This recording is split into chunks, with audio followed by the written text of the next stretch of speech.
I already seen it when I got to Mississippi. I'd seen it. I'd already seen it, so it wasn't anything new. Uh, I'd seen it in Maryland here. I'd seen it in Virginia, so it wasn't anything new. And I'd seen it on television. The reaction of whites against what they considered to be an infraction on their status quo. Mhm. So I'd seen the reaction. I had known it, and even if I had not known it, I'd known enough people in SNCC who worked in the Deep South who had seen it. So I knew exactly what to expect. I'd been already in the nonviolent campaigns. I'd been arrested several times before. So it wasn't something shocking. The intensity and the rage, of course, was more intense than elsewhere, but that was the same thing. I can remember when we came in from New Orleans, I saw she had to be at least 76 years old, a 76-year-old white lady with a cane raised, and she was trembling with rage, trying to hit me. And I was more worried about her dying of a heart attack than trying to hit me. You know what I mean? I'd never seen it in such intensity, you know. They spat at us. Oh, yeah. they, it was really wild, you know. But I'd seen it on television before, so I know exactly what to expect, you know.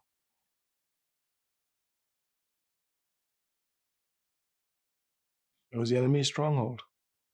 It was the enemy's stronghold. Here's where the laws of segregation and the exploitation of the African masses were more strictly enforced than anywhere else in the country. Consequently, once you break this, everything else is finished. Others had a different idea of taking on these little ones step by step, but we said no. Hit him in Mississippi, finish him, and you finish all the others. Let's go.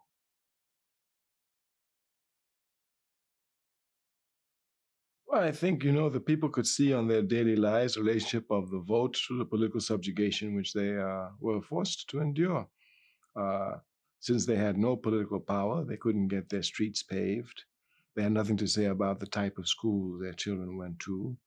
They had absolutely nothing to say about the taxes. I mean, they had absolutely nothing to say about anything that affected their lives.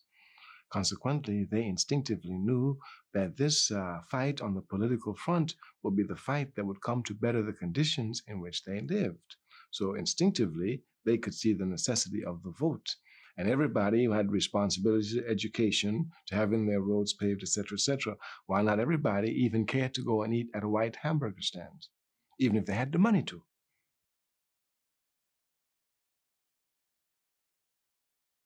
Well, it would mean for those who were oppressing Africans there, it would mean that they would have to lose a lot of economic benefits and economic profits. Consequently, they had to struggle for their very economic life to ensure that there were no changes in the political status quo.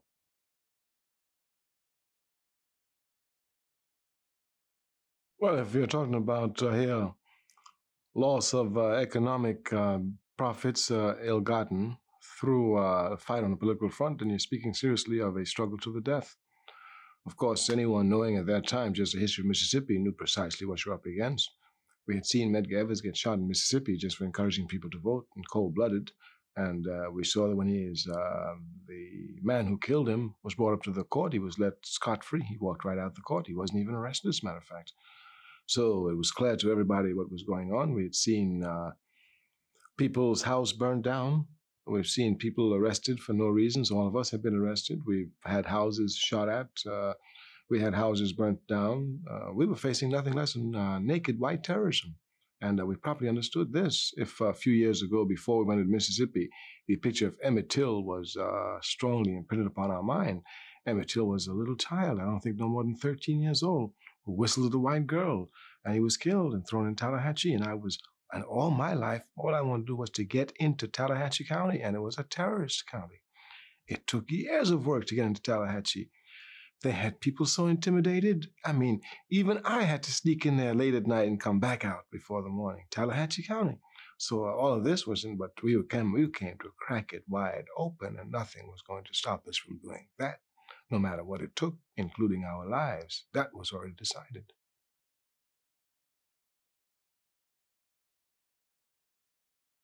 The question of nonviolence doesn't have any real relevance when you talk about organizing. Nonviolence as a tactic in a public demonstration is at this point effective. But if you're an organizer, you're talking about being on the road 3, 4, 5 o'clock in the morning, sneaking on a plantation with the Ku Klux Klan laying in wait for you. You come down the highway, they come chasing you.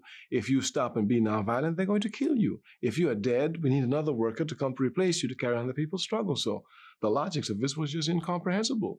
That's why the people who were involved in organization instinctively understood that nonviolence was a tactic. And consequently, the tactical name of the Student Nonviolent Coordinating Committee stayed there. But most organizers in the Deep South who worked for SNCC were carrying guns. And these contradictions were clear.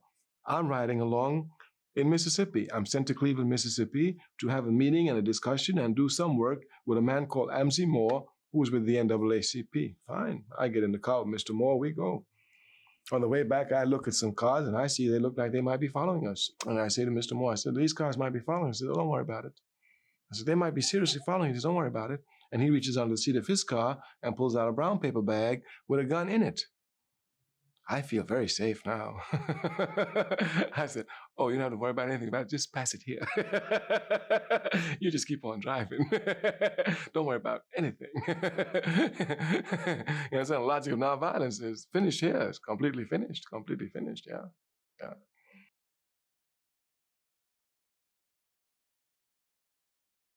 Well, it would not work exactly what we were doing. Number one, there's a difference between spontaneity and organization. Big difference. Of course, when you're organizing, you must use spontaneity. But merely because you're using spontaneity doesn't mean you're organizing. Our people can be mobilized very easily, but to keep them organized is a serious task. And we were laying the groundwork for organization in Mississippi. This spontaneous uprising, this spontaneous confrontation, not uprising, confrontation, this spontaneous confrontation would create problems for our organizing efforts. In the first place, people would be arrested. Resources which should be continued for the organizing, which is long range and more effective, will have to be disrupted. Attitudes will have to be changed. Those who are doing quiet work now will come under more fire from whites who will, through this confrontation, want to augment their revenge, you know. So in all aspects, it would disrupt the organizing efforts. It was simply a question between spontaneous activity versus the long haul for organization. And always in that discussion, I've always been against spontaneity, always for organization. Now, we understand there are times when the people rise up and you have no choice but to rise up with them. That's understood. But it was just a question, and that one had been worked out in SNCC long before, with a lot of struggle. It had been worked out, as a matter of fact, since the decision which was made between organizing and public demonstrations, public accommodation demonstrations. And so I went with organizing from the very beginning. I recognized the necessity for organizing above mobilizing the people.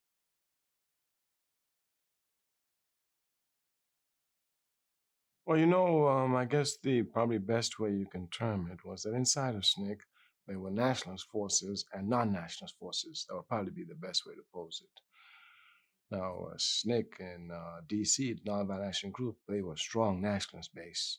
You had, you know, Corton Cox coming out of places like New York with Harlem and strong nationalist background, myself also, and also having been born in the Caribbean, it means that our struggle here could not just be a struggle other than really deeply linked in nationalism.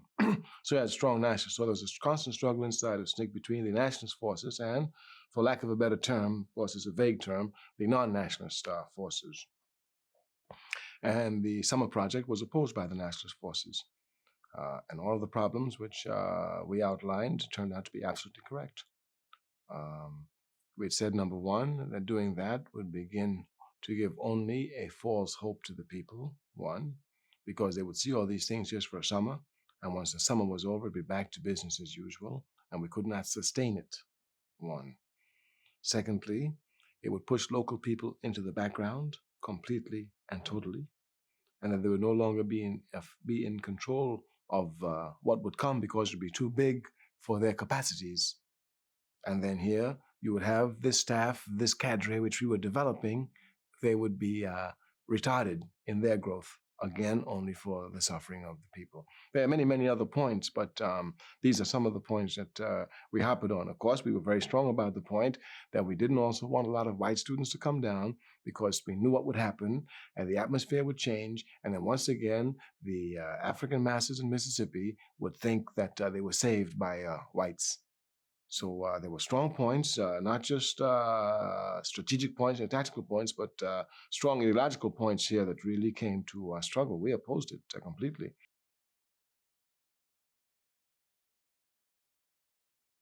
There were some of those inside of the organization who felt that this would help open up Mississippi immediately.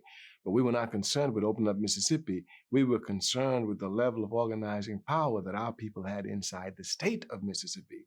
And this was the different issue completely. So you could see there were really strong ideological struggles here. But as I said, the nationalist forces, we were completely defeated. We were the minority and there was a vote and we lost, but we were disciplined. We worked harder in the Mississippi Project than anybody else because we had a meeting. We said they're wrong. Let's show them we're wrong. Let's show them how wrong they are. Let us work harder on their project than they will and bring it quickly to its failure. And we worked harder than anybody else. And no one who works for SNCC can deny the fact that the nationalist forces were the hardest working forces in Mississippi in 1964 Summer Project because we knew it would be a failure and we worked to make it a failure. The 2nd Congressional District, into the area where most of us were gathered, was one of the best organized and had some of the most militant. That's, of course, not to our thanks. These people, not to our work, these people were there, but the encouragement, the vitality, the enthusiasm. Oh, yes, the 2nd Congressional District played a most militant role throughout the entire, all the way up through the MFDP.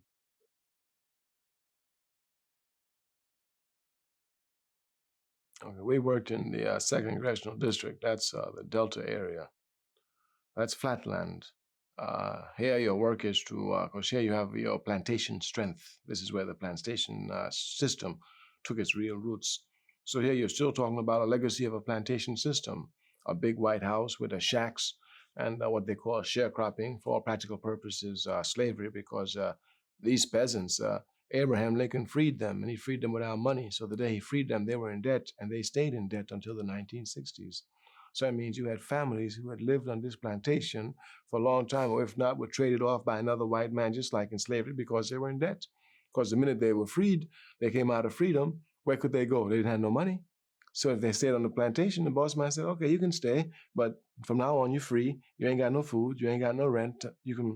I'll lend it to you. And that's where it started, and that's where it was up until the 1960s. The system had not changed at all.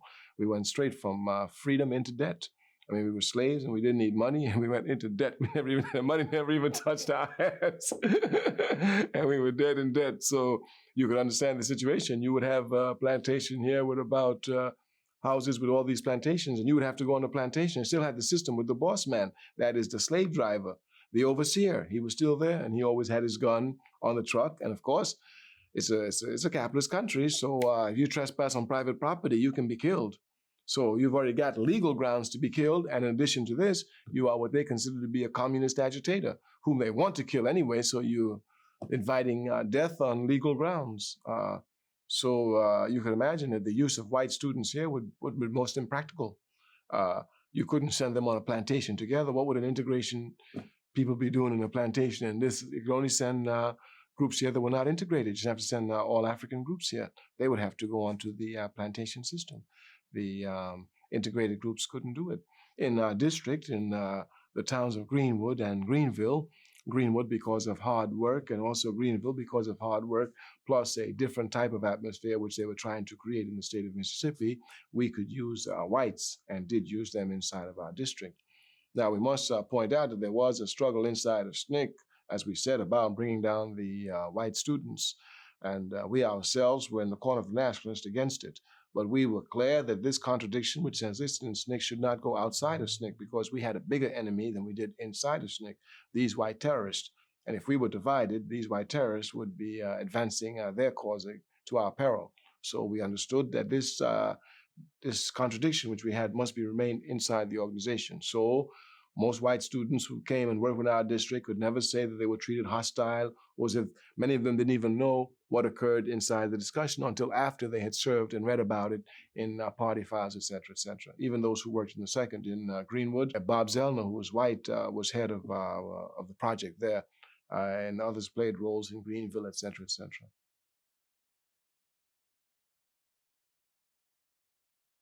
Well, I made no remorse, no special remorse. I mean, I've been in Mississippi before, and I've seen Africans killed in Mississippi. So, if I've seen African killed, seeing white killed does not upset me any more than to see African being killed. I'm just equally upset at a worker being killed. So this only had effect upon for the country, but for me, anybody can die for freedom. I had no.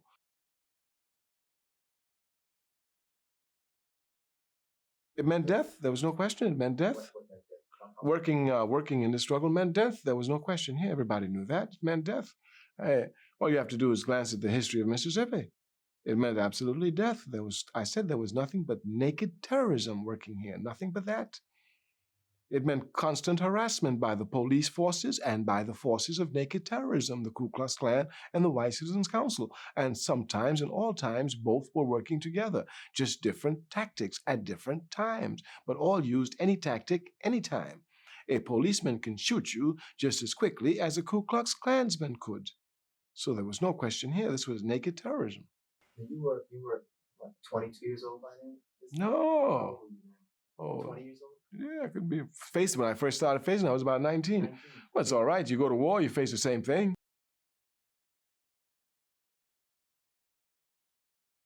No, you're just war. That's all. I mean, a soldier in war can't know fear. Bullets are flying everywhere. I mean, fear is just going to immobilize you. You're dead already. So, no. Here, there's no fear. Here, you're just in war. Bullets are flying. You're seeing other people die. Everybody knew Jimmy Travis got a shot in a car. In a car, did he? Yes. Well, I drove the same road because it's right outside of Greenwood. I work there, so any night I'm riding on the road, anybody can shoot me.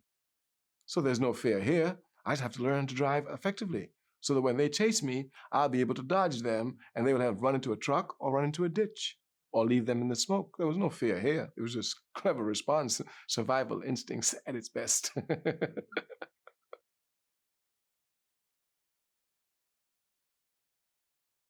Now, we want to go back again and emphasize that the names we're giving to them is nationalist and non-nationalist, again, for lack of better terms, more precise terms.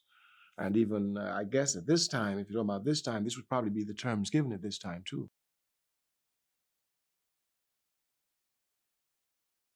For those nationalist forces, then, they would see, number one here, the necessity of an independent organization for Africans in the country, one. Number two, that this organization must be led by them, financed by them, and ideologically controlled by them. Number three, that the vote then for them only became a tool, not a tool to continue, but a tool to organize the people. For them, it was the level of organization of the oppressed masses that would decide the question of victory. On the other side, you had what we would consider to be the non-nationalist forces. They felt here that coalition forces were necessary and just enough pressure was necessary to be brought upon the state of Mississippi to crack it open and make it part of America. There were others here who were screaming on the nationalist front that we're not trying to be part of America, we're trying to change all of America. You understand? And we're not just trying to make Mississippi become into part of America. Of course, some on the other side could not comprehend that. That's understandable. Even some who were shouting it on the nationalist side did not comprehend it. That too is understandable. So on the non-nationalist forces, you've had those who would see that publicity would be a method because all they want is to expose how dangerous and bad Mississippi is to the rest of the nation, and the conscience of the rest of the nation would quickly wake up and say, oh, we're doing terrible things. Let's try and make it like Chicago. You understand? Our statement was clear. When you get the vote, the nationalists used to say all the time, when you get the vote, don't get excited because they got the vote in Chicago and they're still poor and powerless. So there were those who then on the non-national side who felt just bringing them in, getting them the vote would solve the problems. This crystallized around the issue of joining the Democratic Party and not joining the Democratic Party. The nationalist forces did not want to join the Democratic Party. They wanted the Mississippi Freedom Democratic Party to be an independent party, independent of the Democratic Party, and then to, from this party, build an independent party for Africans throughout America. Those in the non-nationalist forces felt that no, that they could get into the Democratic Party, and when they got in, everything would be all right. It'd just be like, I guess, Chicago and New York, So these were the real struggles. Now, even most of the nationalist forces, including myself, were against, what was being pushed. Since, again, we were the minority. We pushed the program very hard. We worked very hard at the Atlantic City Convention. If you will look there, you will find us working very hard because we knew it wouldn't happen. And when the Democratic Party did reject the Mississippi Freedom Democratic Party, as we knew it would, as we were saying, there were two forces inside of SNCC, and we crystallized around the point of Democratic Party. The non-nationalist forces felt that pressure from the Mississippi Freedom Democratic Party, plus liberal pressure from throughout the country, Labor Union Church, the same coalition of King, even including King, would allow for them to enter into the Democratic Party. The nationalist forces felt that we didn't even want to get into the Democratic Party, that we had organized force, and this force should be used, should be spread to fight the Democratic Party from outside, not inside the party, where we would have our own control of how to use the party. This was the struggle. This was the class struggle, of course. As we said, the nationalist forces went and struggled at Atlantic City. Dr. King himself, who was asked by SNCC, the non-nationalist forces, to come and help, took a position against the MFDP at the Democratic Convention, and they brought him out on crutches to try and change the minds of the people. So we cannot say that this decision which the people the MFDP took, was imposed upon them by the nationalist forces, because they brought out King, they brought out Bayard Rustin, they brought out Walter Reuther, they brought out Hubert Humphrey, they brought out every possible, the biggest political forces the Democratic Party had, and since they were going to be the winning party, they had all of them before the people, explaining to the people why they should accept this filthy compromise, and unanimously the MFDP said no. So they couldn't say that this was imposed by the nationalist forces. This was a decision of the people. So it showed here that the nationalist forces were properly in tune with the people's aspirations, and the non-nationalist forces were not.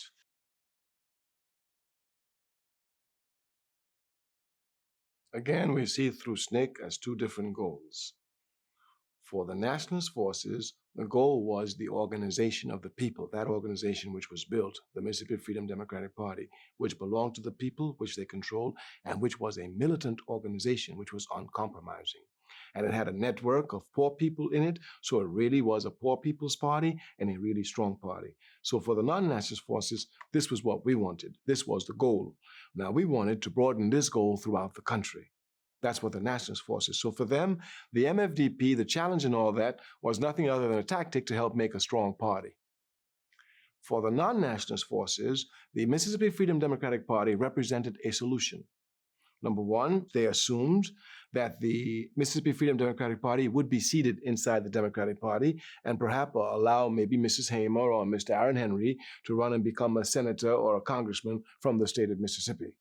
That's what they really believed. And of course, if you'd look, they had all the backing of liberal congressmen and senators who were speaking, and the atmosphere in the country at that time, et cetera, et cetera. So they really honestly believed that they were going to acquire this. The nationalist forces knew that there was no chance or no hope for this, that this would not happen. But since they honestly believed it, when the compromise was rejected, and they themselves had to reject it, you must understand it now, it's not even that they wanted it. The nationalist forces did not have to fight to tell the MFDP not to accept the compromise. The non-nationalist forces were telling them not to accept the compromise. They themselves were shocked at really what was given. So it meant that they themselves, coming with the hope of having the solution, having to deny the very solution which they gave in, were finished once the compromise had to be rejected. They had no new place to turn. They couldn't now say, let's go back again to the MFDP, even though they tried now with the congressional challenge. You understand? But it was just a continuation of something that had already been finished. The nationalist forces knew it. So for them, it was just a question of building a party.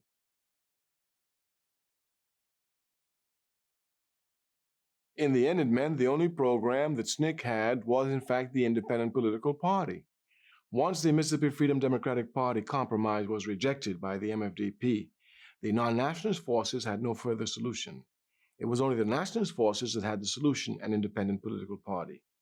The nationalist forces left the state of Mississippi completely to the non-nationalist forces.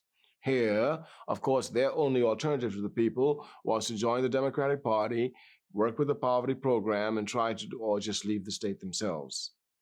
The nationalist forces then went to concentrate in Alabama as a project, even though all of them didn't go to Alabama. Some went to Atlanta, some went elsewhere, but everyone was feeding in on the project, which we were trying, the small project just as a test case, the Lowndes County Freedom Organization, which became the Black Panther Party by its symbol. So consequently, this was the only alternative that SNCC had, and that's why the Black Panther Party, though it was only organized in one county in Alabama, had more noise in 1965 than Mississippi did with all the counties we had organized with the Mississippi Freedom Democratic Party. Thus, again, we showed that the nationalist forces were absolutely correct in their decisions to move that way. Of course, with the coming of this force to the fore, that is, the nationalist forces, it meant that the non-nationalist forces would fall out and that everybody would begin to attack the organization, to destroy it, because the organization was coming out to be something other than what those liberal forces had conceived it to be.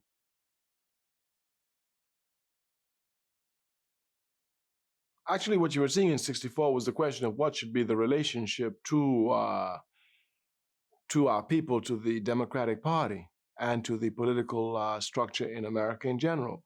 Should they participate in the system with full faith in the system, or should they understand that the system has to be destroyed in order for them to be free? That's the question that was always coming to the fore.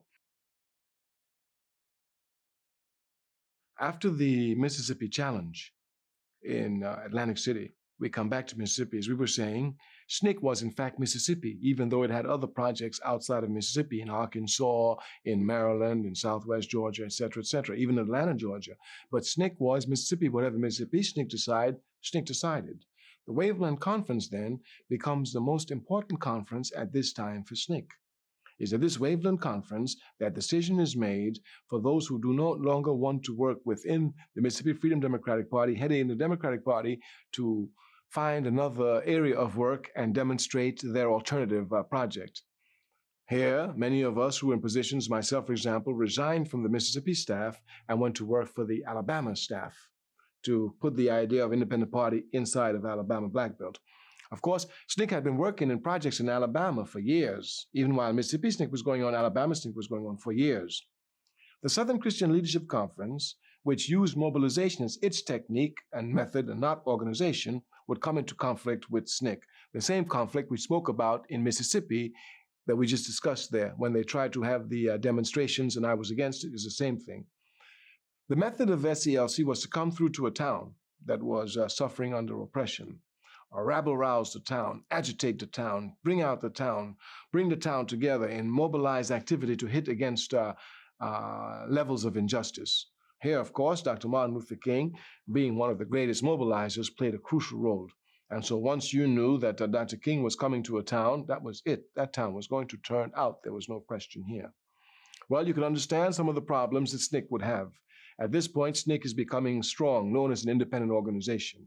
It has its project going on in Alabama. It needs funds to keep that project going. So if its image is not projected in the press, it will not get the money it needs. This is not my problem, only an organizational problem. Of course, consequently, it becomes part of my problem. I may disagree with the approach that SNCC takes to solve the problem, but it is a problem. Martin Luther King will come in with SCLC into a project where SNCC was working. SCLC will get all of the credit, not only for the work done, but we project it and we'll get all the monies from outside. SNCC will get none. So James Foreman, whose task it is to see that we get funds, this is his biggest problem. You understand it. You must see the priority of problems we have. For me, this is not the biggest problem. It is, however, a problem for SNCC. For me, the biggest problem is the political problem. That is, we have a project going. Martin Luther King is coming in anyway. We cannot stop him. So it doesn't make sense to fight him. See where we can use him and use him effectively for the organization and for our work. We cannot fight him.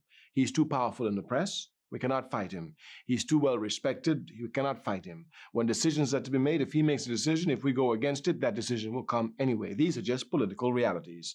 Of course, this power that he has does not match our fight inside of Alabama with the people we've organized. We'd already demonstrated that in Mississippi when we went up against him in Mississippi and the people rejected him. So that was not the struggle. But the immediate struggle, again, was the struggle of the money and the projection of SNCC. Foreman's tactic, which was a tactic I disagreed with, was to fight SCLC tooth and nail to try and get the publicity that SNCC needed. John Lewis's position was not to do this, as it could not be. You must remember John Lewis came off of the SCLC Executive Committee to become chairman of SNCC. So you can see his close ties to SCLC and his total refusal to fight Dr. King on any issue. You can even go back to the march in Washington, where it was when King asked him to take out the words that he took out the words. So you can see here the contradictions that are developing.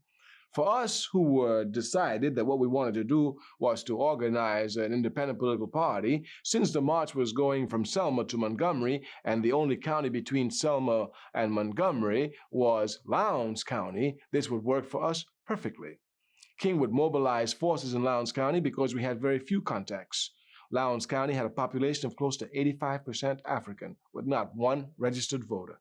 You must understand the terrorism of the county when you come to understand that this county bordered Montgomery, where King carried on his movement in 1957. And even though many of the people in Lowndes County participated in the Montgomery movement, they never transferred the Montgomery movement into Lowndes County, which is most unusual in the struggle. If you look at our struggle, many times people contacted one county would take it to another county. But even though many of those who came to join the Lowndes County Freedom Organization began after a while to share their experience with us, and even told them, even Mr. Hewlett was once a bodyguard in front of King's house in Montgomery.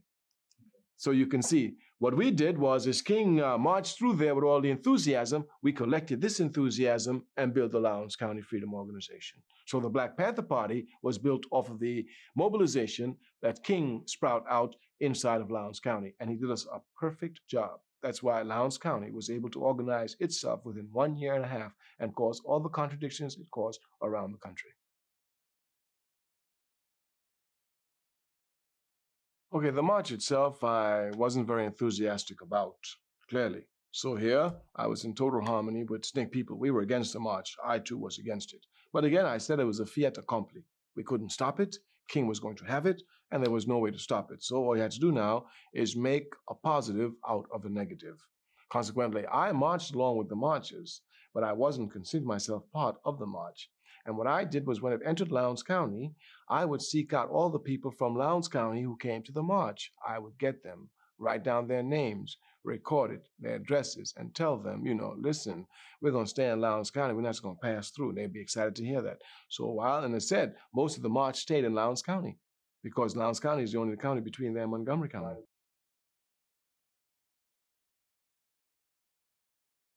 Because it would not serve any purpose. It's the same. Well, all right, it's back to Mississippi Greenwood, Mississippi again. You would come, mobilize the people, kick up a lot of dust, and then leave. Maybe a legislation would be passed, but there would be no organized force here even to take proper advantage of that legislation which was passed. So consequently, for me, the organizational power is still the only means to advance the people's struggle scientifically and properly, not the mobilization. Only the organization. So consequently, since the march would not lead on behalf of the SCLC on any better organization, they were just going to mobilize and leave like everywhere else. Then for us, at least since they will kick up the dust, we who were going to be there would catch this dust and keep this dust to carry it on where we must go. So I was against the march completely for that reason. But there was nothing we could do. They were going to kick up the dust. So what I did was follow it, got the names, and from there we went on quickly and rapidly into Lowndes County.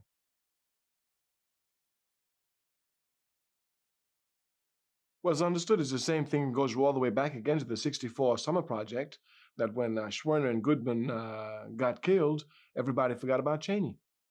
So once again, what it seemed to me is that the movement itself is playing into the hands of racism. Because what you want is a nation to be upset when anybody is killed, and especially when one of us is killed. You understand? So it just played into the hands of racism, and it's almost like, for this to be recognized, a white person must be killed. Well, what are you saying? I mean, we're dying. We died out of proportion to numbers. And yet, even today, when people speak, they will tell you once again, Goodman and Schwerner. The names are recorded throughout. Yeah, Jimmy Lee Jackson, Herbert Lee, you understand? So many, many, many names are not even known. Even the names of the 3 children blown up in a church in Birmingham, Alabama, are not as well known as the names of Goodman and Schwerner. So here again, you're just playing into the hands of racism. So, of course, we're bitter. We're still bitter to this day about it. Because it still means that our life is not worth, even in death, the life of anybody else. That their life is still more precious.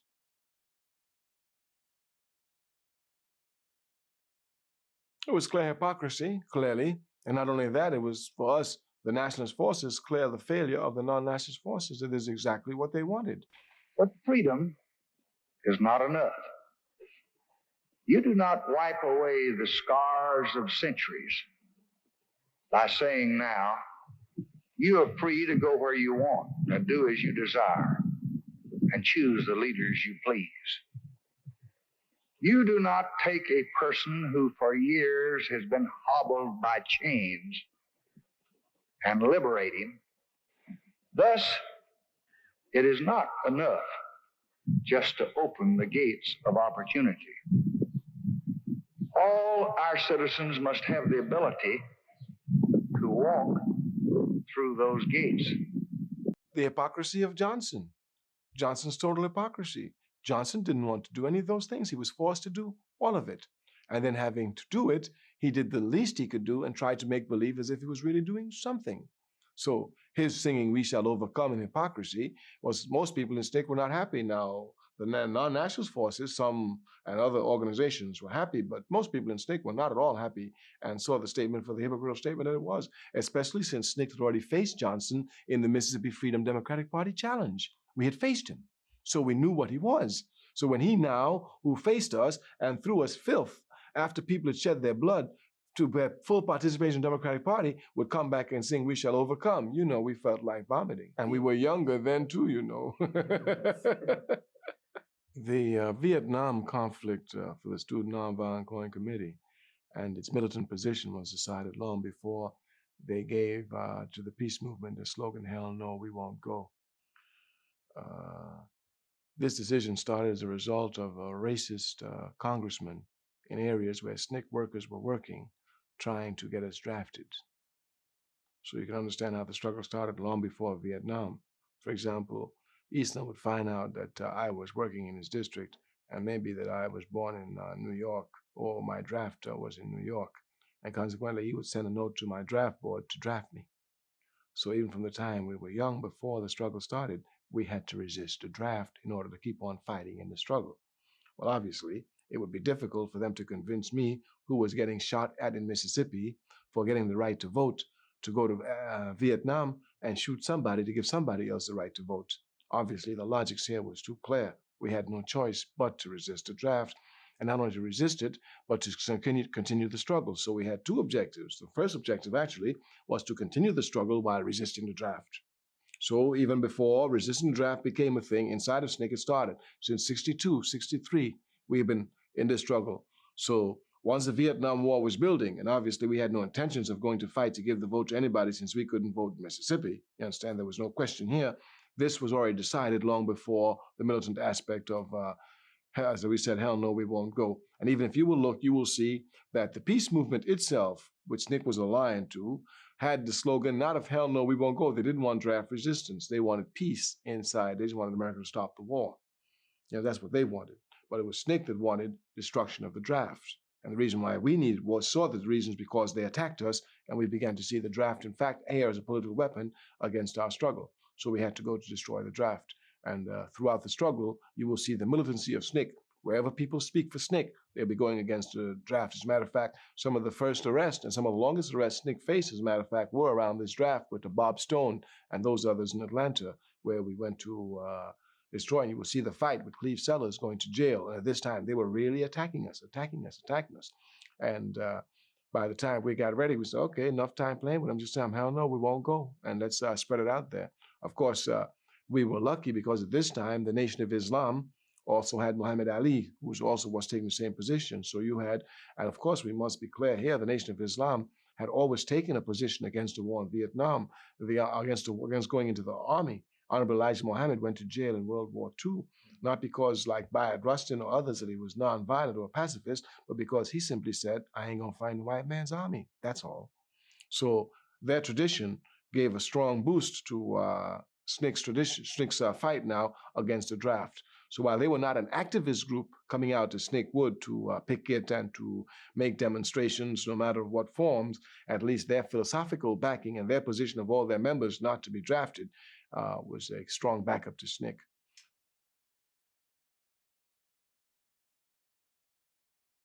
Well, in 1964, the passing of the Civil Rights Bill meant very little to people in Mississippi, again, because simply since early days, they had decided the vote and political power was the way to begin to find the proper key to the solution of the problem. So the 64 bill was not even so strongly applauded or anything. It just passed, they passed a bill today, fine. Among the people, we're not talking about SNCC people, among the people, they passed it. Among SNCC people, it probably wouldn't even be mentioned,